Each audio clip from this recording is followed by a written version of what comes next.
Fleetwood historically has been a fishing port, founded by Sir Peter Hesketh Fleetwood in 1831.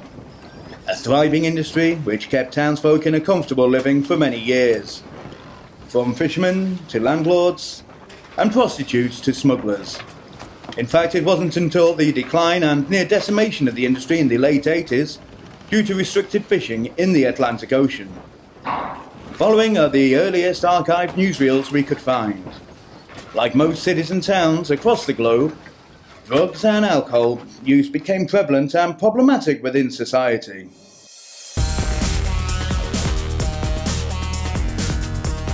Hi, welcome to Fleetwood 5 News with me, Joe Bloggs. News in Today reports of a major craze sweeping across the country involving long hair, flowers, funny cigarettes and mind-altering, pop-tastic, funky substances. The kids of today are really digging it. Now for news in Fleetwood. It appears the port is being used to smuggle contraband. And the new fashionable drug, LSD, as well as the old fave, Mary Jo. Stay trippy, Fleetwood. It's quite a long story. It goes right back to my childhood. When I was 5, I lost both my parents. My dad killed my mum. He came home one day, or she came home one day and found him abusing my sister.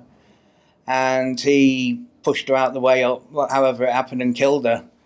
But then he hid the body for a week and wouldn't let us kids out. And then he obviously went to jail and he said he hung himself, but it's mainly thought that he was got to. And it all stems from that incident. Drugs, due to a bereavement and my dad dying, friends offered it me, I took it. I hid it for 18 years, and 8 years ago I come clean to my daughters that were injecting amphetamines, and that's about it. Kind of affected it more when I was growing up than what it did now. From the ages around 10 onwards, that's when I finally realised. I didn't find out she was actually taking them until I was about 12, and she got a bit lapsy-daisy, leaving things around, and that's how we kind of found out. She didn't tell us, but when we asked her, she was upfront about it and stuff like that. But it went from me being like a normal kid, and it kind of changed things when I found out she was taking them. She hid it away for 10 years without anyone knowing. So to find out, it was quite hard, and then I started kind of taking the mick a little bit, thinking you can go out and take drugs, well I can go out and commit crime. I can go out and drink, I can go out and do this, you can do it, so why can't I? And it was a total different approach towards life. I'd say, well, it stemmed from about the age of 13, 14, as a child really. Mainly it was due to my brother not pointing the fingers, but he used to manage pubs and clubs all around. That was his main line of work, and he used to look after me. I'd spend the weekends with him mainly, and as he's finished his work and what have you, they'd obviously stay behind and have a pint, and then he'd bring his mates back, you know, and they'd all be drinking and smoking weed and taking pills. And I used to look at them and the way they were and think, you know, I wonder what they're feeling like, and well, you know, that led to me trying it and enjoying it really. Well, I was only a kid, probably about 11 I think, when I first tasted a joint. That knocked me sick, it didn't put me off. Everybody at school seemed to be doing something. I got involved with that circle. It was sniffing polish, gas, deodorants, thinners, anything you could get your hands on. Then the rave generation kicked off and all my mates were going out partying. I thought, yeah, let's go and have a look, see what this is all about. Started taking a lot of pills, doing speed, a bit of coke. That lasted for a few years. We used to do trips and sniff gas, really sent my head westward really. And I was pretty haggard after that, and I met a few other people that were into weed. Started smoking weed, started selling weed, started growing weed, made a living out of it. things fell apart with my daughter. When she was about two and a half, she got moved away. That broke me heart. Then started getting involved again with pills and amphetamine, coke. Got involved with a few dangerous people. Started doing little jobs with them. And that's really where I got into my drugs.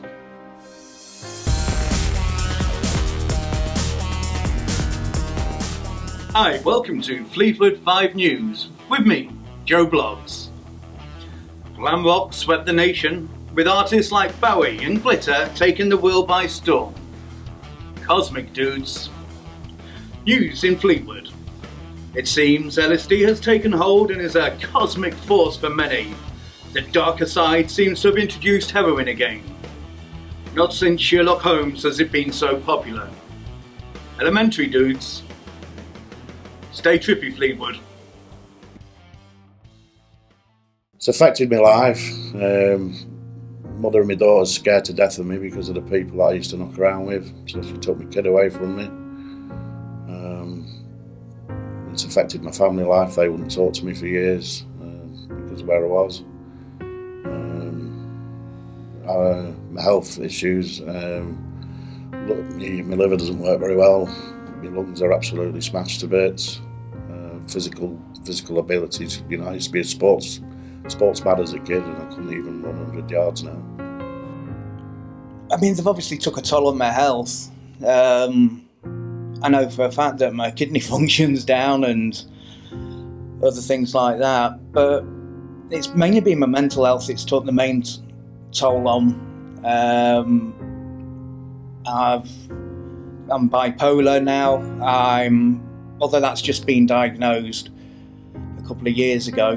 There were suicide attempts along the line. Yeah, it's not been good. Fortunately, I've got a good wife, and she's seen me through it. My health was shit. I ended up in a wheelchair up to September this year, and I lost everything.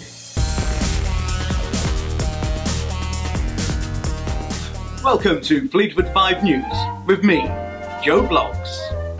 It is. Final Facts is. No, it was just a gateway to the 90s. Now for the news in Fleetwood. There's a new drug piling through the port. It seems the Bolivians have sent their finest marching powder. Remember, greed is good, Fleetwood. Good night. The lowest times is when my daughter had been taken away. That killed me, because she was my life. And I just didn't care less then what I took and how much I took. You know, I really didn't care whether I lived or died. I used to slice my arms open with razor blades to get the pain out of my head. It caused me physical pain, so I could concentrate on that instead of the mental pain. And I just went way off into another reality, and disassociated myself with social life. Definitely the suicide attempts each time. Not doing it because you don't think you're hurting anyone. You don't really think. It's just a blank spot, and then it's dealing up to it after. And yeah, that's the bottom. The lowest time, probably when. There's been so many. It's hard to pinpoint one. Probably the times when I've been in hospital and I was faced with the fact of losing my legs. That was one of my legs. That was a very low time. But another time, which made me realise, is when I ended up locked up in a jail cell. When that door shut behind me, you know, that rang home for me. Yeah, I started smoking weed, and then from weed I went on to Ease, and then from Ease I went to Whiz, Coke, and then when I turned 15, it ranged from around about 12, and just before I turned 15, I kind of calmed down a bit. I was getting in loads of trouble with police, and I found out I was pregnant when I was 15 and a half, and that's when everything stopped.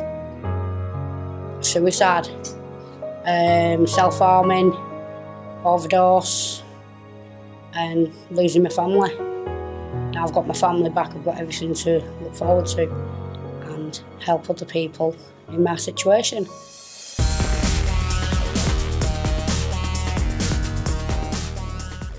Welcome to Fleetwood 5 News.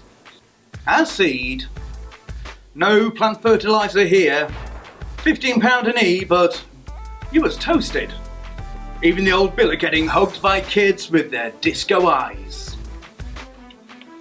Now, I can't turn over the paper, so we may try again.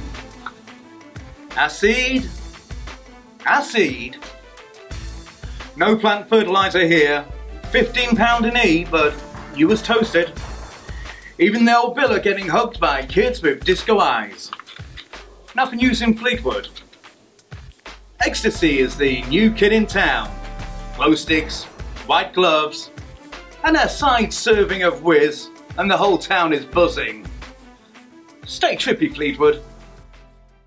Well, I've been in and out of the services now for years, but I think it was just through my local GP. You know, I'd hit an all-time low, and he said, you know, why don't you try giving this number a ring and see what they can help you with. You know, they might be able to do a little more than what I can do for you. So yeah, it's through my doctor. I got involved with services through my doctor. He'd been dealing with. I've been through many doctors. I used to get turned away a lot because they said you were too aggressive when you turned up covered in blood on your arms and asking for help, and they'd just turn you away and say you're too aggressive. And eventually a doctor picked me up and said, you know, this is the path that you need to go down. That's when I got involved with JSUR, which turned into Inspire. I've been to a lot of group meetings, which really helped me over a year. And that's brought me to having a detox. I'm clean now. So that's how I got involved. Well, this time, it was morphine that got me. And I just knew I'd got to a place that it wasn't going to end well. And I found out about Inspire, and I came down here, and very quickly they sorted me out, got me on a methadone program, and started me doing a few groups. And from there, it's really onwards and upwards. I've found myself.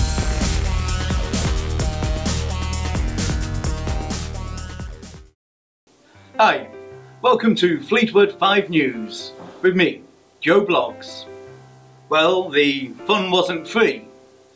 The ticking time bomb of the excess of the previous decade is being paid in full by the kids now.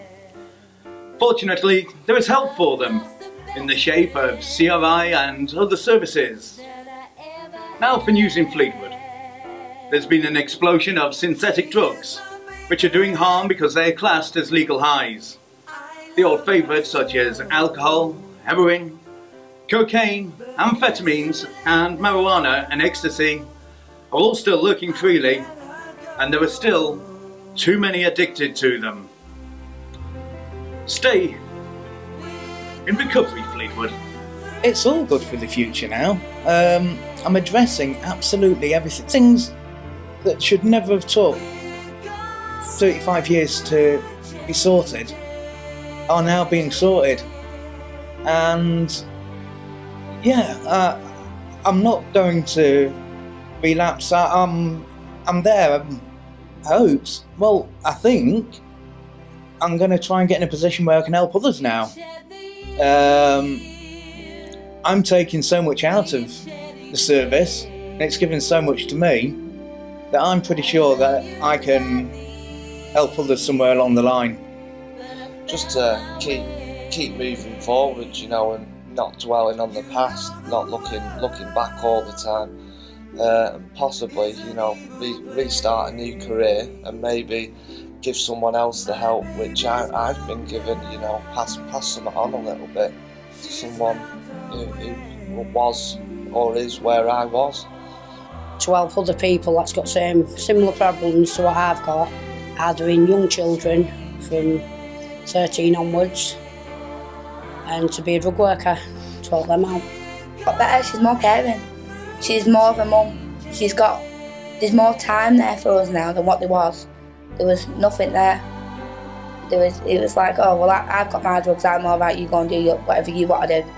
And it's not like that anymore. I step out of line now and she's there telling me instantly. Total change in my mum, complete change. It's brilliant. It is now. I know she's got help. Hopes for the future, to get myself employed, hopefully maybe helping other people through what I've been through, mentoring somebody maybe. Make my daughter proud of me, which she is anyway, but she's more proud that I'm doing what I'm doing now, and moving into services and maybe helping people. Having a stable job, and growing old, watching my daughter grow up, get a family of her own, and seeing how they grow, and just be a more responsible member of the community, to be fair. Now, over to the weatherman, Dave McRave. Hi guys, and recovery is breezing in from the west in the forms of CRI and Work Solutions. Moving up from the south, we have NA and AA. Coming in from the west, we have CRI and Inspire. Moving up from the south, we have Work Solutions and NA. Over and out, guys. Back to you. I'm Hannah and I'm an engagement worker at CRI in Fleetwood. A new client would walk in the door and come to open access, which is held Monday to Friday, 10 till 12 and 1 till 3, and they'd be assessed there and then. They'd be told what treatment options there are, and they'd decide what's for them, what they want to do, and we'd put that in a care plan together. We hope you enjoyed that as much as we enjoyed the experience of making it. Although light-hearted at times, a lot of honest discussion was had during the project, which we hope came across. Where there's a problem, at CRI Inspire is the solution. As 60s Joe would say, the times, they are a-changing.